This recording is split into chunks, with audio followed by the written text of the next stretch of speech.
Hey guys, let's take a look at this unique temple complex called Pancha Ratha in India, and I'm going to show you some solid evidence that this was the model of Kailasa Temple. But how could these 5 individual structures even begin to be the model of Kailasa Temple, which is the largest monolithic structure in the world, carved out of a single rock? Because these individual temples are not really individual structures. They're all carved out of one solid block of stone.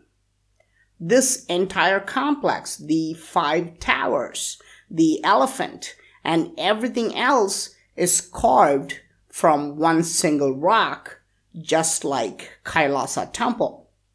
For example, we can see these 2 towers which really look like individual structures. But if you look at the base, we realize that they're not separate rocks.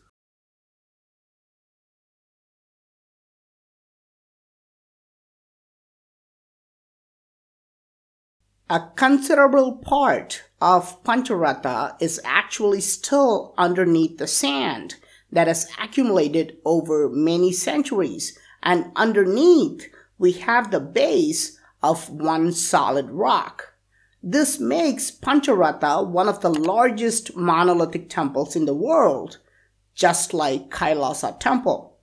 If you are not familiar with Kailasa Temple, you can click on the top right corner of the video to see how it was created with advanced technology.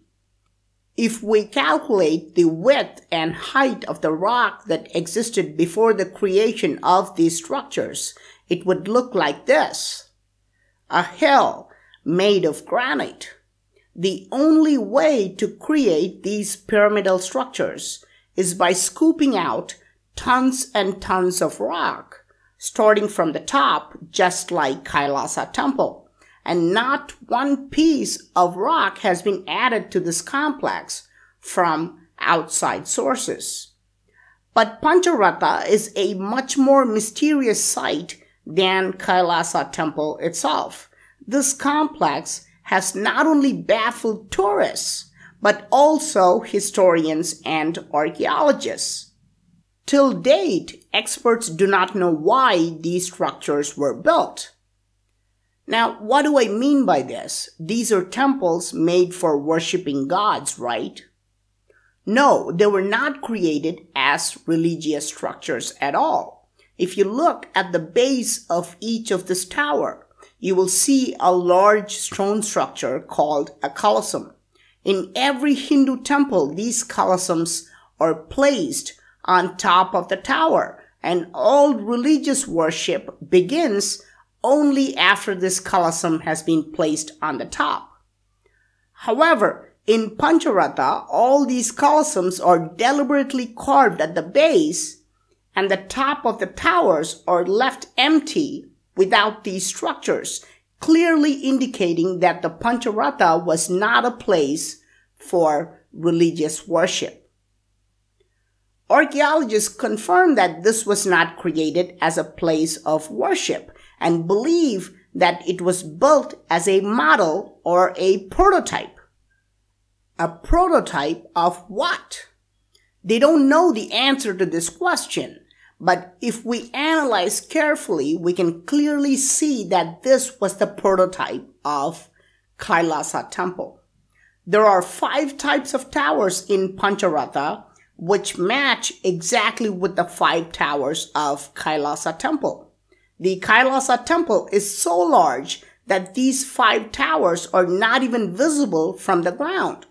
But if you go on top of the mountain, we can see these 5 towers, each with distinct style, exactly matching the towers of Pancha Ratha.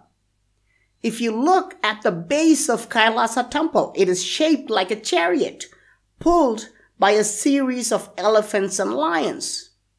And at Pancha Ratha, you can see the identical features. The only difference is in the size. The animals look much smaller because PanchaRatha is a smaller prototype of the humongous Kailasa Temple. The carvings of various gods are also identical in both the temples. And here you can see this beautiful elephant at PanchaRatha standing beside the towers, and you see the same figure at Kailasa Temple as well. Of course, you can see how invaders tried to destroy this elephant, but couldn't succeed. They tried to destroy the Kailasa Temple and just gave up because Kailasa Temple is indestructible.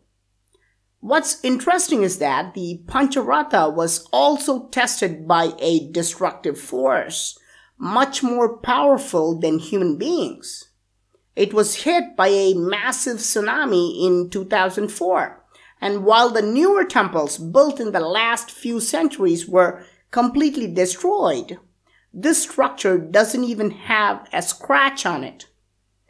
There is something fundamentally different about these ancient structures like PanchaRatha and Kailasa Temple.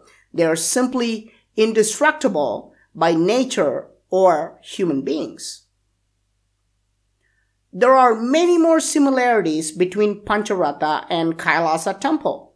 Archaeologists estimate they were both built around the same time, about 1300 years ago, although they think PanchaRatha was built roughly 50 years earlier than the Kailasa Temple. All these evidences prove that PanchaRatha was in fact built as a model of Kailasa Temple, but here is the baffling problem. They're both separated by a distance of 800 miles, and all historians say they were built by completely different kings who had no contact with each other. How could the prototype be built in the south of India while the main structure was built in North India by people who were completely disconnected from each other? The only possibility is that both these structures were created by the same builders, and these builders must have possessed advanced technology. I mean, even today, it is hard to imagine how the entire complex of PanchaRatha was created out of one solid rock. What kind of technology was used to create this prototype? Archaeologists will say these were created by hard work of human beings, using simple tools like chisels and hammers. But is it possible to create structures like these with just simple tools? If ancient builders really used some kind of advanced stone cutting technology, can we find evidence of it in the same complex? Nearby, we can see a massive rock that's been sliced in half like a loaf of bread. It is more than 12 feet tall and 18 feet wide. You can see no chisel marks, no series of tool marks for placing wedges like what we see in newer temples. What we see is one cut like slicing butter on a huge granite block, which is one of the hardest rocks in the world. How was this possible at least 1300 years ago? I mean, what kind of technology was used to cut a rock of this size? Archaeologists offer no explanation as to how such cutting is possible, but have shown you many examples of ancient machining technology. You can click on the top right corner of the video to see it. So, what do you think? Was PanchaRatha built as a model of Kailasa Temple? Were these ancient structures built with primitive tools or advanced technology? Please let me know your thoughts in the comment section. I'm Praveen Mohan. Thanks a lot for watching. Don't forget to subscribe and also click the bell button to get all the updates. Please like and share this video with your friends, and I'll talk to you soon. Bye.